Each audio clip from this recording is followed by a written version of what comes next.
નવજાત બાળકના સંભાળ પરના સ્પોકન ટ્યુટોરીયલમાં સ્વાગત છે. આ ટ્યુટોરીયલમાં આપણે શીખીશું નવજાત બાળકની દેખભાળ કેવી રીતે કરવી, નવી માતા દ્વારા સામાન્ય સમસ્યાઓનો સામનો અને તે સમસ્યાઓ હલ કેવી રીતે કરવું. ડોક્ટર અંજલિ અનિતાના ઘરે પ્રવેશે છે અને તેના નવજાત બાળક પર તેનું લાડ વ્યક્ત કરે છે.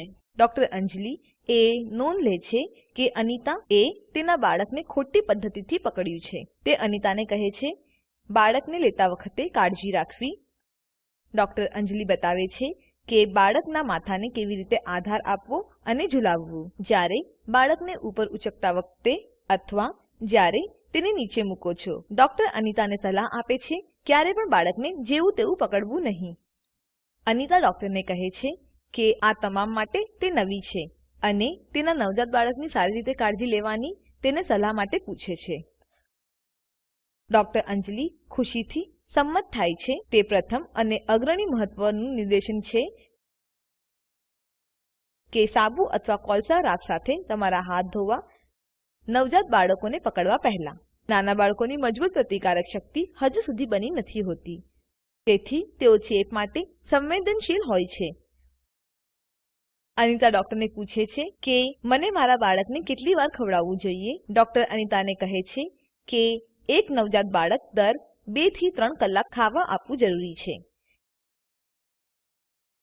તે સમજાવે છે કે બાળકના આરોગ્ય માટે સ્તનપાન સૌથી મહત્વપૂર્ણ છે. બાળકના રોગપ્રતિકારક શક્તિનો વિકાસ કરે છે. તેમજ સ્તનપાન કરાવતી વખતે તમારા બાળકને દરેક સ્તન પર 10 થી 15 મિનિટ સ્તનપાન કરવા દો. પછી અનિતા ડોક્ટરને બાળકના ખોરાક વિશે સૂત્ર પૂછે છે. મહિલા ડોક્ટર કહે છે જેમ તમે તમારા બાળકને સૂત્ર ખોરાક કરી રહ્યા છો, દાખલા તરીકે દૂધ અવેજી, પછી તે મોટા ભાગે દરેક ખોરાક લગભગ 60 થી 90 ગ્રામ લેશે. પછી અનિતા ડોક્ટરને પૂછે છે કે ક્યારે અને કેવી રીતે બાળકને સ્નાન આપી શકાય. ડોક્ટર સમજાવે છે કે પ્રથમ થોડા અઠવાડિયા દરમિયાન બાળક ખૂબ જ નાજુક હોય છે. તે કહે છે આપણે બાળકને ફક્ત નૂંછી કાઢવું જોઈએ જ્યાં સુધી નાડી ખરી પડે. સુન્નત રૂજ આવતા, નાભીમાં સંપૂર્ણપણે રૂજ આવતા સુધી. ડોક્ટર સમજાવે છે કે પ્રારંભિક ગાળા પછી સપ્તાહ દીઠ 2 થી 3 સ્નાન હળવા સાબુ સાથે બાળક માટે પૂરતા છે. આવું બાળકના પ્રથમ વર્ષ દરમિયાન ચાલુ રાખી શકો છો. વારંવાર સ્નાન ત્વચાને સૂકવી શકે છે. ડોક્ટર અંજલિ પછી બાળકને કેટલાક ચક્કામાં છે તે નિર્દેશન કરે છે. અનિતા ગભરાઈ જાય છે. તે ડોક્ટરને પૂછે છે આવા ચક્કામાંની કાળજી કેવી રીતે લેવી. ડોક્ટર સમજાવે છે કે આ ચક્કામાંનું કારણ ભીનું બાળોતિયું છે. તે આગળ કહે છે જેમ બને તેમ વારંવાર તમારા બાળકનું બાળોતિયું બદલતા રહો. આંતરડાની ગતિવિધિઓ પછી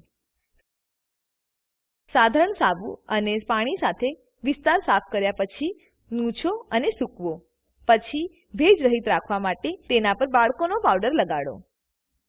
ડોક્ટર આગળ સમજાવે છે કે જો તમે કપડાનું બાળોતિયું વાપરી રહ્યા છો તો તેને જંતુનાશક સાથે ગરમ પાણીથી ધુઓ, જેમ કે ડેટોલ. તે પણ સારો સુਝાવ છે. દિવસના થોડા ભાગમાં બાળકને બાળોતિયા વગર રહેવા દો. અનિતા સલાહ આપવા માટે ડોક્ટર અંજલિનો આભાર માને છે અને કહે છે તે બધું ધ્યાનમાં રાખશે. અહીં આ ટ્યુટોરીયલનો અંત થાય છે. આપેલ લિંક ઉપર ઉપલબ્ધ વિડીયો જુઓ. તે સ્પોકન ટ્યુટોરીયલ પ્રોજેક્ટ માટે સારાંશ આપે છે. જો તમારી બેન્ડવિડ્થ સારી ન હોય તો તમે તે ડાઉનલોડ કરી જોઈ શકો છો. Spoken tutorial project team spoken ટ્યુટોરીયલના મદદથી વર્કશોપ આયોજિત કરે છે. જેઓ ઓનલાઈન પરીક્ષા પાસ કરે છે તેમને પ્રમાણપત્રો આપે છે. વધુ વિગતો માટે contact@spoken-tutorial.org પર સંપર્ક કરો.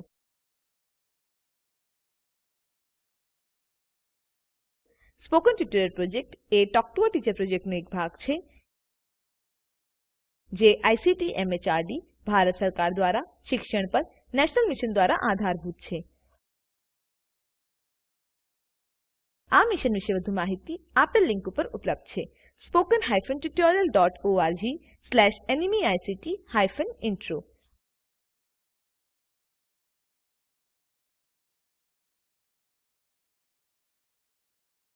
આઈઆઈટી બોમ્બે તરફથી સ્પોકન ટ્યુટોરીયલ પ્રોજેક્ટ માટે ભાષાંતર અને રેકોર્ડિંગ કરનાર હું જ્યોતિ સોલંકી વિદાય લઉં છું જોડાવા બદ્દલ આભાર